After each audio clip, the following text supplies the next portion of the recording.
well, I want to welcome Tiffany Jenkins to the show. Thank you so much for coming on. I really appreciate it. Thank you for having me. I am excited. Yeah, and actually you came on my radar because of my audience, because people kept sharing your YouTube videos everywhere in my private Facebook group, in my AT parenting community. And finally, because normally I ignore those, I'm just like, oh, that's cute, like, whatever, move on. But I started to watch them and I was like, oh my gosh, she's hysterical. And she really like understands anxiety. So then I got hooked and I started like binge watching your YouTube channel. But Thank you so much. That's awesome. yeah, so for those of you who don't know who you are, could you just give a little background on what you do and how you got started? Sure. My name's Tiffany Jenkins, and I am a recovering drug addict with almost 7 years clean. I'm an author, I'm a mom and a wife, and I was like feeling super depressed and anxious after the birth of my youngest kid. So I started writing and sharing my truth as an outlet on the internet, and people just started gravitating towards me and saying, thank you for talking about this, because I felt the same way and was too afraid to come forward. And so like for the first time in my life, I was like, holy cow, I'm not alone. This is amazing. And it motivated me to keep going. So now I make goofy, funny skits about real life stuff to bring awareness to the subjects that people aren't talking about. Yeah, and the videos are highly entertaining and funny, but they also is this kind of like moment I think that I had where I was like, oh my gosh, like other people struggle, even though I'm a child therapist and like I get it, but having social anxiety my entire life, like your series on anxiety where you have this kind of like death following you, like anxiety is following you, and the internal dialogue that the anxiety is saying is just so accurate. And I think as moms, I think anyone who's an anxious mom, I'm working through your library, but like the one that you did at the PTA meeting was like so funny. Like I resonate with all of those. I'm just like, yes. So, but then you've written this book called High Achiever, which, I just started listening to a few days ago because I knew you were coming on, and it brought more depth to your work to me. I was like, she's not just funny. Like there is just this amazing story behind you that has a lot to share. And there's a good message underneath that as far as your history with drugs and just your entire journey and where you are now. So I kind of wanted to get into that as well. I think people should check out your videos. They're very funny. But I thought, let's just talk about how it was growing up for you. Did you know that you had some anxiety or depression when you were younger? I definitely knew I was different. I knew that I was obsessing about things that most people weren't, but I didn't know the name for it. And I was very embarrassed because I felt like I was crazy. I would make my mom come in and give me like 15 hugs and 1,000 kisses, and I would have to say I love you at least 10 times in order for it to feel okay, because I was so terrified that she was going to die in her sleep. And like when my parents would leave the house, I would have to make sure they knew how much I loved them, because I would envision them getting in a car accident, never coming home. On the playground, I would envision myself breaking bones, and so it kept me off of the monkey bars and stuff. And I was always, even now still, but I was always gnawing my nails off and obsessing, and I didn't know what it was called. And everybody just told me to calm down and relax. And I remember just thinking, like, I don't know how. Like, I would if I could, I guess, but I don't know how to do it. And so I think that kind of is where eventually the self-medicating started. Yeah, and that's kind of what I want to talk about, because I think, and first of all, like I feel like I work with every kid that's like that, and all the kids in my community too are like that. They have to have a million hugs. They need that reassurance. And I think even growing up with anxiety myself and as an adult, I still like, I'll just be walking down the stairs and it's like, oh, and then I'm going to tumble, I'm going to crack my head open, and you just keep walking, those things that don't really happen to other people. But when you have an anxiety disorder, you constantly are seeing those things. And a lot of us don't want to talk to our anxious kids about drugs and alcohol because We think it's a taboo topic. We don't want to upset them. They're too frail. They're already worried about everything. Let's not add something else to worry about. And yet they're really one of the most vulnerable populations because our kids are at high risk of self-medicating. Even if they're super paranoid about everything when they're like little, that doesn't mean they're going to be paranoid about everything when they're 15. So how do you think people should start talking about this with their kids?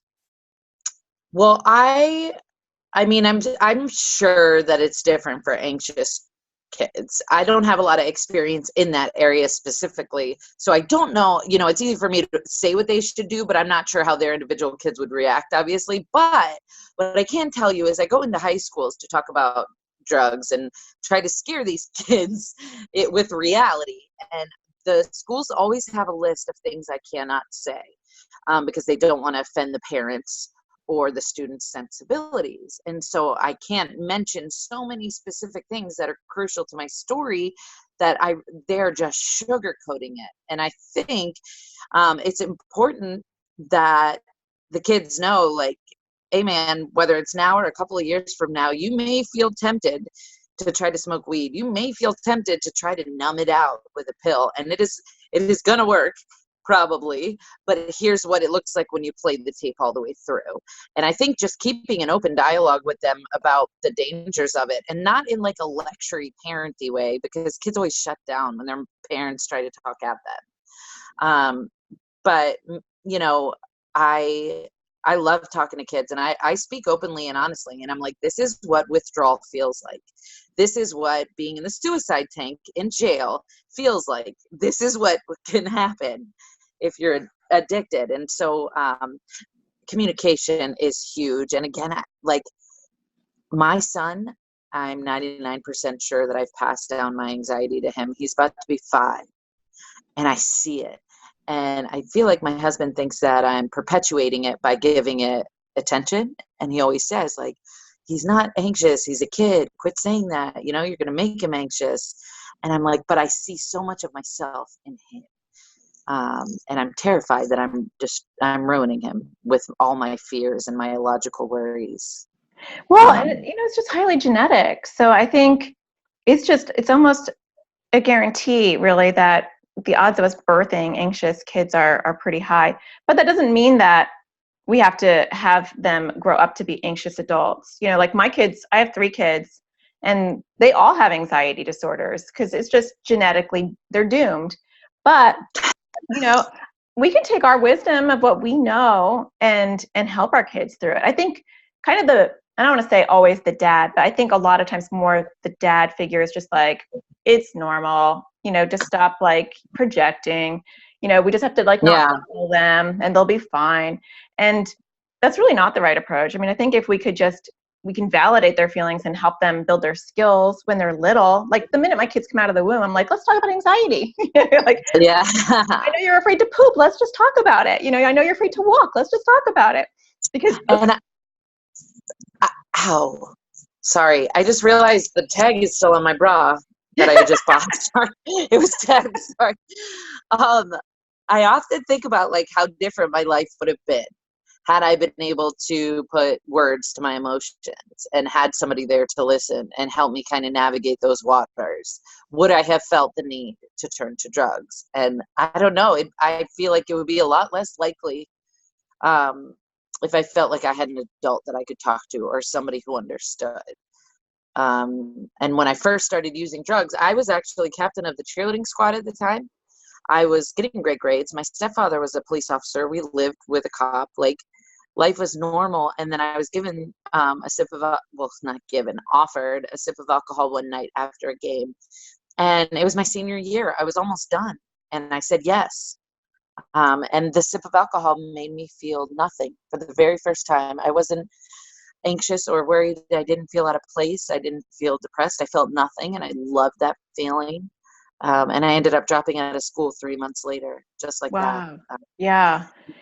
That's how quickly it progressed. Yeah. And it's eye-opening. I mean, after I read your book, High Achiever, which was actually just a few days ago, I listened to it. And for anyone who likes Audible, they should listen to it because it's more of a production. It's very entertaining because of the sounds and, Her's very good at reading it. But it got me very nervous because there is addiction in my family, my husband's family, not really mine as much. And I felt like I wasn't really talking to my kids enough. I scared my almost 16-year-old. I feel like I've scared her to the point where I have to tell her to like calm down because she wants to do an intervention with every kid that's vaping. And, her friends definitely experiment. And so she didn't find like the cleanest friend group. And I'm like, you need to tone yourself down. Like, people aren't going to like you controlling other people. I'm happy that you're so solid on your beliefs, but she's only a sophomore. Who knows? That conversation, I guess, needs to continue, hearing your story. But my 9-year-old has much more of an obsessive personality. And I went for a walk with him last night, and your book is fresh in my head. And so I started talking to him about, I'm trying to think, he brought something up about drugs. And I was like, perfect, let's talk about it. And so I was talking to him. I can't remember what he brought up, but we started talking about drugs. And I was like, drugs and alcohol and how that can change your personality. And you need to be extra careful because we have addiction in our family. And this is what it looks like. And he's like, Mom, I got this. I'm very obsessive. I'm obsessive. Like, when I'm addicted to candy, I just put it farther away so I don't have to eat it. And I thought, we have to have such a bigger conversation about this because he's like not getting it. But then it's like, how do you don't want to scare your kids, but I kind of do. Yeah. I do want to scare but I do want to scare them, man, because, well, here's the thing.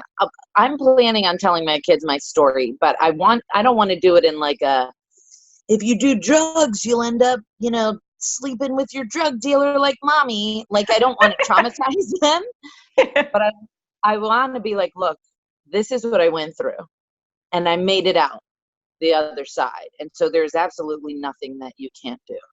And if you ever have questions about how drugs make you feel or what the consequences are or what addiction or withdrawal is like, come to me, man, because I know firsthand, and I'm here for you. Just talk to me about it because, and like what you said, you are most likely have the gene that makes you addicted because of me, because of, other family members. And so, just talking to them about it openly and honestly and not sugarcoating it, I think is going to be key. They could find out anything they want about anything on the internet. So I'm not going to sugarcoat it. Yeah. And they will, that's the thing. Yeah. And I want to scare them for drugs. I just don't want to add to like their anxiety every night. Like, they're so literal and they're so obsessive already. Yeah. I'm okay if they're nervous. I mean, like with my kids, drugs and alcohol are not their theme. There's people I work with who have OCD and they have moral OCD where they literally like drugs and alcohol are their theme. So like they can't, if they see someone smoking, they have to hold their breath, and they have to change their clothes are contaminated. So that's totally different, and that's a major clinical issue. So we're just talking more about like the anxious kids or kids who have OCD without that kind of theme. Although you want to circle back and still have a conversation with the kids with moral OCD.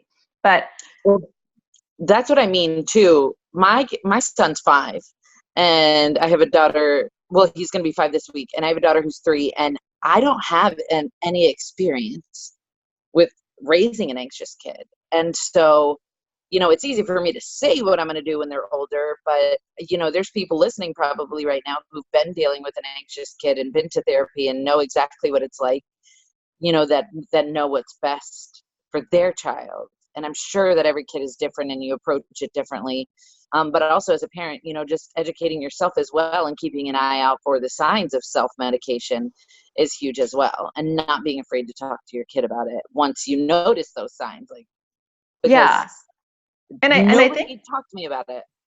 Yeah, it's just getting it on your radar and not turning a blind eye to it. So if there's a couple of things that I think about. Like, a lot of us have kids that are medicated for their psychiatric conditions. So a lot of them are on Zoloft or Paxil or Prozac. A lot of our kids are taking melatonin at night because they can't sleep because their mind is racing. And how often do we have a conversation about what is a street drug versus what is a drug that's helping you, that's prescribed? And how do we separate out, well, yeah, I'm giving you something to help you sleep. I'm giving you something to make you feel good. And how is that different than a street drug, or drinking? And so there are differences, but it's good to open that conversation up instead of hiding from it, because they'll fill in the gaps. So when they're older, they're like, well, my mom gives me a prescription pill and these are prescription pills. So what's the difference? They both make me feel Right. good. Right. There's a huge difference. Yeah. And yeah, I didn't have a valid reason to start using pills. I was just around people who were doing them. And I was like, let me try. And I just loved it. I loved it so much that it pretty much almost killed me. And I battled addiction for 10 years. And it got, I went from taking it orally to ingesting it other ways and administering it other ways. And it just sent me down a path of destruction. It wasn't until I was in rehab that I was able to learn about myself for the first time. That was when I learned I had anxiety and depression and social anxiety and generalized anxiety disorder. I found all these things out after I went and got help. And so had I gotten help prior, excuse me, I'm sorry, I'm moving across the room. Oh, that's okay. Had I gotten help prior, I probably, would have taken a different course in life. Yeah. And maybe being proactive and telling people, like, I mean, this is what I say to my kid. Like, even my 7-year-old, I started talking to her about it, and she's like, oh, I won't ever do drugs. And I was like, you know what? And my 7-year-old is like super feisty. She wanted to shave one side of her head. It was picture day, and she's like, why can't I dye my hair green? She wants to wear heels. Like, she's plays guitar. Like, there's nothing 7 about her. She is totally 37. And she's like a very old soul. And I know, like, if that's what she wants to do now at 7, there's nothing second grade about her. What is that going to look like at 15? And so, I talked to her. This is a good opportunity to talk to her because she will listen to me now.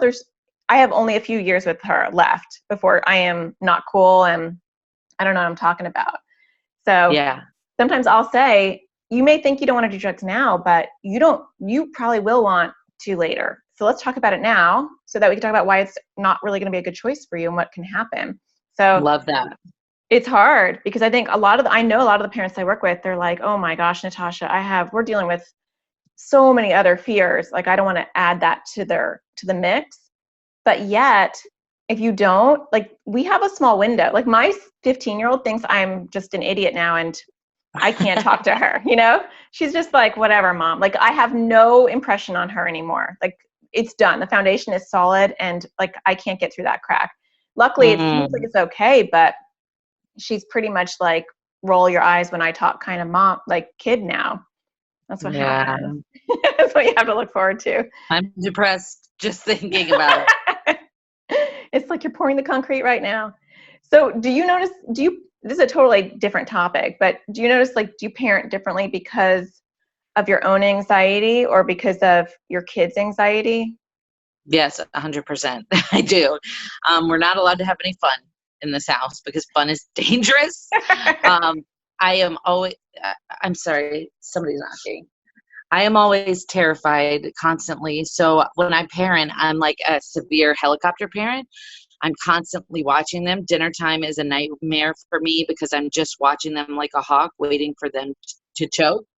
And I feel like I'm softer with my son because I feel like he is very, very anxious. And I can see it in his face and he gets stressed out. And so I try to do the whole get down on his level, talk to him, help him breathe type situation. Whereas, other members of the family might be like, just throw him in timeout and he's fine. But I feel like there's something deeper going on. So I try to be where I meet my kids wherever they're at. And they're all very different and in very different places. Yeah, which I think is great that you do that and that, that he can feel like you get it because it's easy, like my 9-year-old is totally prickly. When he was 5, he was like, he's a ball of anger. It was like, who did he bite today? But it was always because he felt cornered or he felt upset or he felt like he had no choice or, we can build those skills when they're little and help them so that hopefully they won't look to self-medicate. Something else that I notice with kids as they get older that could be on your radar or anyone's radar is kind of like self-punishing. I feel like that's kind of that's like I don't want to say gateway to doing other things to numb yourself, but I see a lot of kids who will scratch themselves, like little kids, you know, or they'll bite their tongue. And it's not like your 15-year-old cutter, but it's like these really subtle things. Like I just hit myself in the head because I said something stupid. And Aww. I know those are the things I see. I actually see that with my own son. You know, he does a lot of strange stuff that's like self-punishing, you know, like bending his toes when he, you know, says something dumb so that it hurts him, or pinching himself, you know, and you wouldn't really notice it unless you talk to them. I caught him doing it once and I was like, what are you doing? And he's like, I said something stupid. And I was like, what's that bruise? Oh, I hit myself. And you're like, oh my gosh, that's not okay. Oh, that's so sad. I can't imagine my son doing that. Because that's an irrational fear that I have that's going to probably ruin my kids, is that I never want them to experience physical or emotional pain ever. So I'm constantly trying to protect them from that. And my friend Meredith, who I do a podcast with, yells at me all the time. She's like, you're raising a pansy. And I'm like, maybe, but while it's so hard to give birth to a person and then be responsible, you know, or not give birth to them, but, you know, be in charge of a person and be responsible for them not dying and be responsible for keeping them alive and making sure that they're wonderful people. It's hard and it's a lot. And I take it really seriously, and oftentimes probably too seriously, to the point where he's probably going to suffer later in life because of the coddling. You're like doom and gloom. You're like, yeah, I'm ruining him. It's already done. I am. I can't even pretend like I'm not. I would love to make excuses, but I don't know how to be any other way. I just love them so much that I never want them to feel anything negative or be sad. And I don't know how to not be this way. Well, at least you have the awareness, because I mean, it actually, I mean, like, we can't protect them from social emotional pain. Like, obviously that's an impossibility. And I'm going to homeschool. Okay. Until they're 50. Yeah. Okay. You know, you can get one of those bubbles, you know, like the boy in the bubble. It's my dream in life. Yeah. Yes. And they could just pedal their way around. That'd be totally That would be great. I know. I'd be so happy. I mean, I mock you, but, you know, like this morning, I'm cutting my 7-year-old's hot dog to put in her lunch so that it is horizontal or vertical, whatever. I wish my husband was here to hear you say that, because we have gotten into altercations because he doesn't understand the importance of cutting it vertically and horizontally. My husband does make fun of me because he's like, because I have a choking thing too, like that, like social anxiety and choking are like my two like main core fears. And I definitely have passed on the choking thing to my son because he worries about choking all the time. Like that's one of his main issues. But I mean, maybe it's just genetic and I didn't do that. But I still like, it's like, it will just take me the same amount of time to cut it the other way. Why not do that? Like, why just have the hot dog the other way? But my husband will be like, seriously, she's 7. She's not 3. Like, you don't need to cut the hot dog. But there's a story that stuck in my head once. I won't repeat it because it'll upset you. I already know. I'm sure I know. Yeah. So it's like, what are you going to do with that? But on the same hand, like I have to kind of pull back and sometimes say like, you guys have to fall because I want to make them resilient. And so we want to let them fall a little bit so they can learn how to pick themselves up. And I think that will come later, you know, but they're only 3 and 4 right now. And so right now, like, yes, we punish them. Yes, we try to give them consequences for their actions and things like that. But like my husband likes to put on a mask and scare the kids sometimes. Oh. And I'm like, no, you are going to try. And Caden hates it to his core. And I can see it. It's more than just a normal fear. It's like, it really stresses him out. And so I just want to protect him from that. And well, yeah, I would not recommend that. That's totally traumatizing at that age. Cause you know, masks and things like they don't get that there's someone underneath that, even though intellectually they do, they don't get that. So like, it's scary. Yeah. I mean, those things, I think it's like being aware of someone's sensitivities, but yeah, it's the other things like when somebody's mean to your kid and you have social anxiety and you're kind of like, oh, well, let me just email the mom, or let me just go to, or you just tell her, da da da da, and and totally try to map it out so they don't get hurt socially. That stuff is hard to do. And I think as your kids get older, you're just kind of like, I've learned that I have to let them fall, and then I have to try to not really focus on it because my social anxiety gets totally triggered by it. But Yeah. it's fun stuff. It's always fun. Yeah. I think the solution is just getting a tiki hut out in the middle of the forest, away from civilization, and just living off the land with your family, I think is the solution. It sounds like a dream to me. Well, there you go. Especially like the tiki huts like in Hawaii or something really beautiful. Yeah. I just want to swing from vines and not have to deal with bullies at school and, all the stress that comes with technology and social media. Like, I just want to be with my family, away from 2019. Yeah, it's hard. But It is we're so fast learning stuff. paced.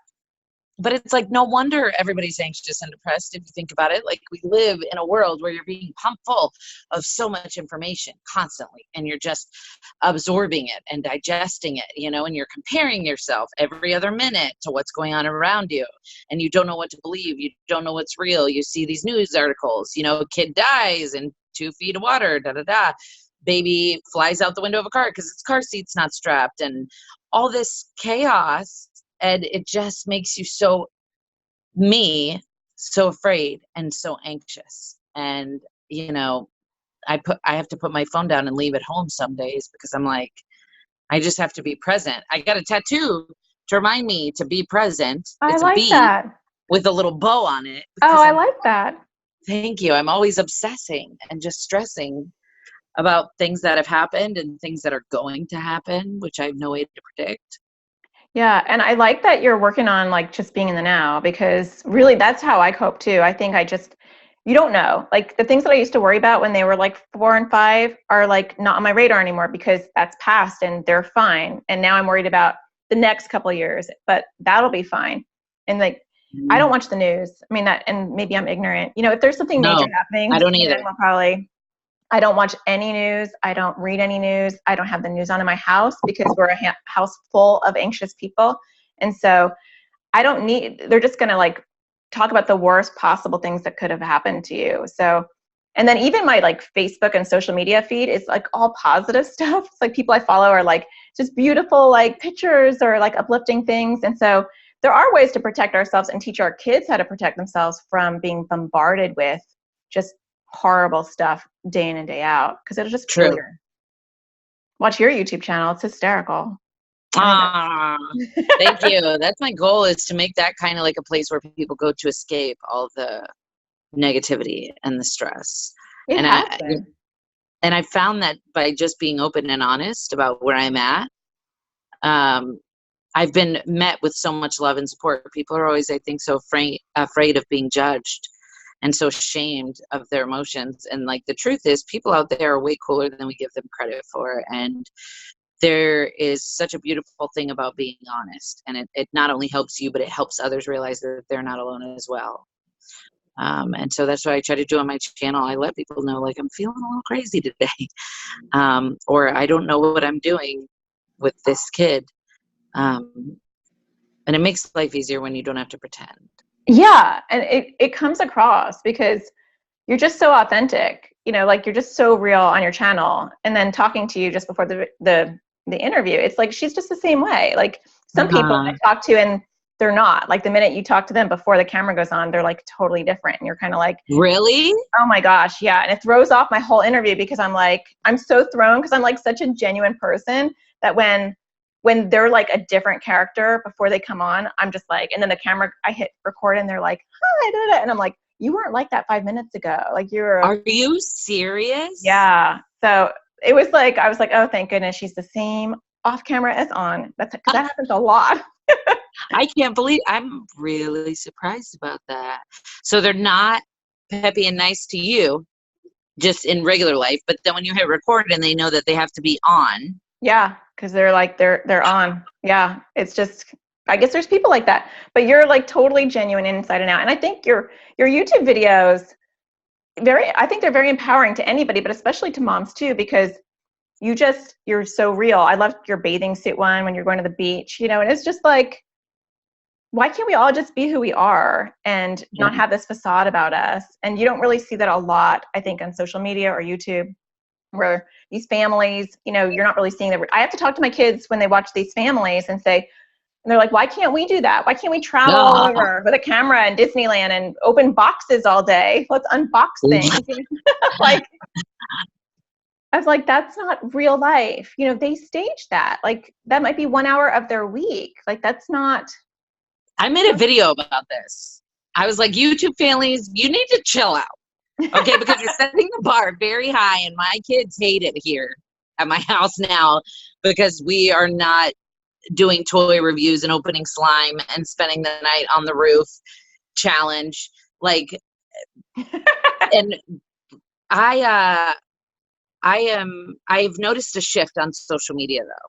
And I'm not saying I'm by any means responsible, but from the time I started doing this to now, more people are coming forward and talking about their mental health and showing the ugly side and being honest. And I've noticed a shift happening, and I think it's really cool and it's long overdue. And I have faith that pretty soon the new normal is going to be just showing your real face and just being your real self. I hope so. I hope so. And you're definitely setting the standard, because if more people did that, I wouldn't have to work with kids who are afraid to talk to their parents, or who are misdiagnosed, or who are suffering and they think getting help is, you know, embarrassing. So the more we have people who are just open and talking about it, and some, you know, some famous people are coming forward and are starting to say, hey, I grew up with anxiety, and telling their stories. But we need more of that. We need more real people. And I appreciate that. I appreciate that you're doing that, because I think it's going to make things so much easier for other people too. Thank you so much. I appreciate that. And I'm grateful because for the first time in my life since I started doing this, I don't need drugs to feel okay with who I am. You know, I feel okay with who I am because of the love and the support that I've received, and the realization that I'm not as alone as I thought I was. And before, I didn't have that. And so once I stepped out a little bit, like everybody else just shared their truth with me, and the only way that I'm able to keep going forward is because of everybody and their love and support. Yeah, and you definitely deserve that. And I think that's good that it's recognized. So, Thanks. so where can people find you? I know YouTube. Yeah, so my main place, believe it or not, is Facebook. That's where I do most of my videos and my lives and my contests and stuff. But I have a YouTube, I have an Instagram, because for some reason you need 99 platforms when you're in this limelight. And jugglingthejenkins.com is pretty much the landing page for all my stuffs. Very cool. I will leave links to everything. And then I recommend getting High Achiever. If you have an Audible account, listen to it, because it's hysterical and it's powerful. And I want to give it to my daughter, because I think that would be a really good deterrent. So, oh, yeah. Check that out. Thanks for coming on. I appreciate it. Oh, thank you for having me. I appreciate you.